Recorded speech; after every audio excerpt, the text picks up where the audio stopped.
'Cause we're gonna be legends, gonna get their attention.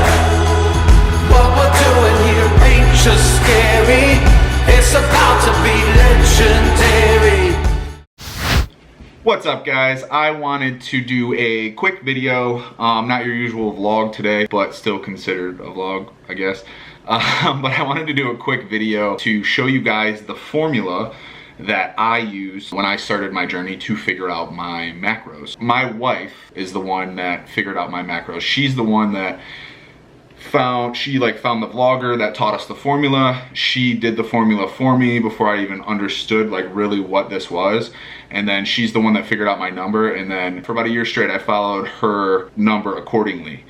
That she found for me, and that's how I got such good results. And then I hired a macros coach so he could let me know when I had to drop my macros and increase my carbs, do my refeed days, and prep me for my show. Really is essentially why I have a macros coach. But my wife is the reason why I started this whole entire journey, and she's the one that taught me everything I know about this macros formula that I'm about to show you right now.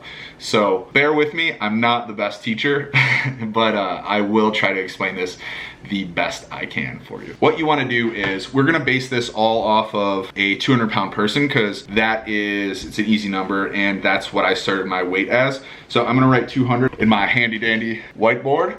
200, if you're watching, that 200 pounds should be your weight if you're trying to figure out your number, okay? There's 6 easy steps that we're gonna figure this out in. We're gonna take, step 1 is finding your maintenance calories, okay? And how do we do that? So we take your weight, 200 pounds, or your weight, we multiply that by 14 to 16. Don't ask me why 14 to 16. Again, this is based off of the formula that my wife taught me that she learned from a fitness vlogger that we watch, but this helps you find your range for maintenance. 200 times 14 to 16 is 2,800. Okay, now that's times 14, and then times 16 is 3,200. Got that? Can you see that? 200 times 14 is 2,800. 200 times 16 is 3,200.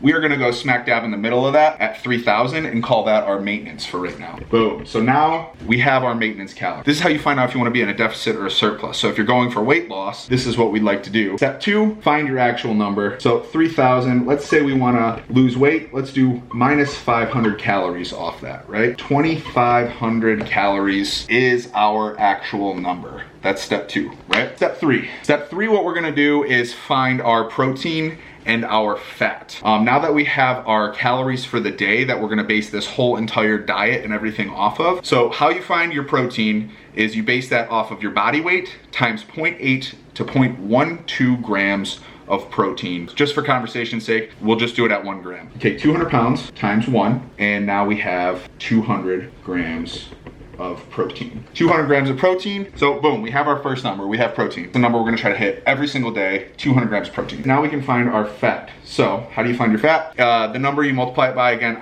don't ask me why. It's 0.3 to 0.4. That is the range to find fat. So you take your body weight and you multiply it by 0.3 to 0.4 to get that fat. So the way we did this was, if you like more fat in your diet and you want more calories allocated to more fat, go 0.4. If you want more carbs, go 0.3, right? Because then you can, if you're lower fat, you can get more calories to your carbs. So I went 0.3 because I like carbs better than I like fat. So I did 200 times 0.3, and that is 60 fat. Boom. So now we have our protein. That's what we're gonna try to hit every single day. We have our fat, and that's what we're gonna try to hit every single day. Now, step 4, we can find the amount of calories that we have left and how many calories we're gonna devote to putting towards carbs. So we're gonna take 200 grams of protein and we multiply that by 4. Every gram of protein is worth 4 calories. So now we're finding out how many calories we just devoted to protein. 200 times 4 is 800 calories, okay? Now we're gonna do the same thing with fat, only every gram of fat you have is worth 9 calories and every carb is worth 4. You do 60 times 9 to find your calories for that. 60 grams of fat times 9 calories is 540 calories. So then you take those and add those together to find out what your number is. 800 plus 540 is 1,340 calories. This is what we figured out thus far. So we're at 200 grams of protein, 60 fat for the day. We're trying to find our carb. So we took 200 grams of protein, multiplied it by 4 calories. That's 800 calories. We took 60 grams of fat, multiplied it by 9 calories, because every gram of fat's worth 9 calories. That's 540 calories. We found that number. 1,340 calories is what we're at. Step 5 is we take the calories we started with, the 2,500 calories a day that we based this whole entire formula off of, and we minus the 1,340, right? So 2,500 minus 1,340 is 1,160 calories. So we have, step 5, 2,500 calories a day is what we started with. 1,340 is what we already figured out based off of the rest of this step, based off of step 3 and step 4. We figured out that we have 1,160 calories left in our diet to allocate towards carbs, right? So step 6 is figuring out your carb. So what we do simply for that is take the 1,160 that we have left and you divide that by 4. Every gram of carb is worth 4 calories. And then, so 1,160 divided by 4 is 290 carbs, right? So leaving our protein, our carbs, and our fat, our total number, 200 grams of protein, 290 grams of carbs, and 60 fat. Boom, it's that easy. So right there. So that's it, guys. It's that easy. I'm gonna put this exact thing because I'm not good at explaining this. If there was an easier way, I'm sorry, this is the only way I know how. Then I'm sure there's plenty of different formulas out there. I know there's a different formula out there going around now where it's mainly fat and way less carb. I don't like that. This is all based off of you and what you like. And this is how I learned, and this is how I got results. So if there's a different way, great. This is the way I did it. You don't have to do it like this. I'm just putting this out there for anyone that wants to try it. You need to play with these numbers. You need to manipulate these numbers a little bit. And then how you gradually, so I did this for a long time and I stayed at the same number, but I also stayed at the same weight, but my clothes started fitting differently. I started feeling really good. I started feeling a lot better, and my body fat definitely went down. My body composition changed. Why I hired a coach is because I don't know when to actually lower carbs, lower fat, lower protein. Like, I get the gist of it, and it's kind of like, okay, we're not losing weight, let's drop carbs a little bit, let's pull a little bit from carbs, let's you know, fat, there's not as much to take from, so you don't do that till later. But how I would do it and recommend it, again, I'm not a professional. This is just something I did, something my wife taught me how to do, and something that I followed and got results at. The way I did it, I did it at the same number. But now, if I were going to do this myself again and I wanted to cut, what I would do is keep track of your weight, do this for 2 weeks at the same number, weigh yourself every single day.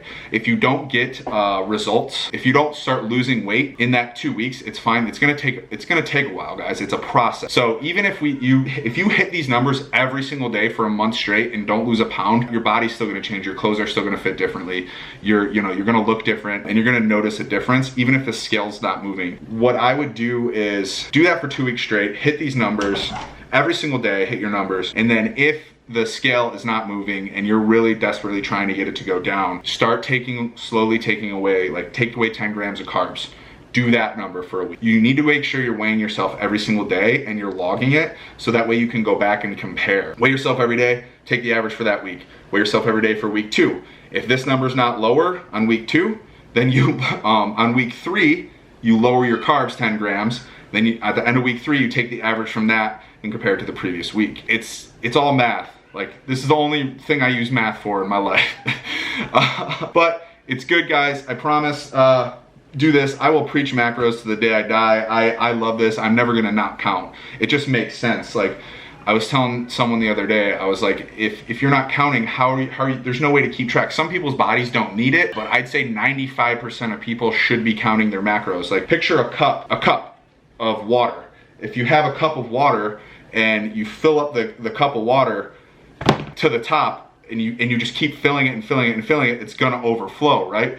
But if you look at the side and you're like, okay, it's an 8-ounce glass, I know I need 8 ounces of water, and you give the cup exactly what it needs, it's not gonna overflow. So that might be the world's dumbest analogy. I'm super sorry. Plus, I was holding a phone and not a cup. I probably should have pre-planned that. But guys, thanks for watching. I appreciate it. If you guys have any questions, let me know. I'm gonna put this formula, like what I wrote down, in the description. so you guys can get it. If you have any questions at all, comment, reach out to me. People that know me, shoot me a text, anything like that. All right, thanks guys, bye.